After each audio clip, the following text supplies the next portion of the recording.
Salam, hər vaxtınız xeyirli uğurlu olsun. Bugünkü paylaşımım kənddə pendiri qışa necə saxlayırıq o haqda olacaq. Əgər sizə də maraqlıdırsa, buyurun izləyin. Keçək hazırlanmasına. 5 kiloqram pendir duzlu sudan çıxardılaraq suyunun süzülməsi üçün aşsüzənə yığılır. Bu təxmini 1 və ya 2 saat çəkir. Kənd pendirinə ən çox dad qatan şor olduğuna görə biz həmişə pendiri şorla birgə tuturuq.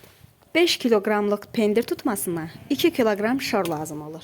İri bir qaba şoru əlavə edərək üzərinə təxminin 4-5 xörək qaşığı iri duz əlavə edib qarışdırırıq.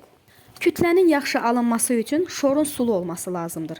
Əgər şorunuz qurudursa, ona qaynar su əlavə edərək şoru sulandıra bilərsiniz. Hazırlanmış qarışıqdan azca götürərək bardağın dibinə tökürük və üzərinə pendirləri əlavə edirik. Sonra təkrar üzərinə şor əlavə edib təkrar pendir düzürük. Bununla da bardaq dolana qədər bu prosesi davam etdiririk.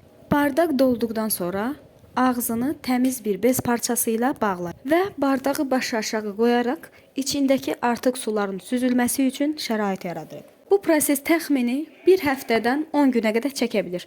Əgər hava temperaturu sərindirsə, bu biraz gec baş verir, amma hava temperaturu normal istilikdədirsə, bu süzülmə tez olur. Bu müddətdə bardağın ağzındakı bezi isti havalarda hər gün, sərin havalarda isə 2 gündən bir dəyişərək yuyub təkrar bardağın ağzına bağlamaq lazımdır. Pendirin istifadəyə hazır olduğunu bardağı qoyduğumuz sinidən başa düşmək olur. Əgər siniyə artıq duzlu su yığılmayıbsa, demək pendir artıq istifadəyə hazırdır.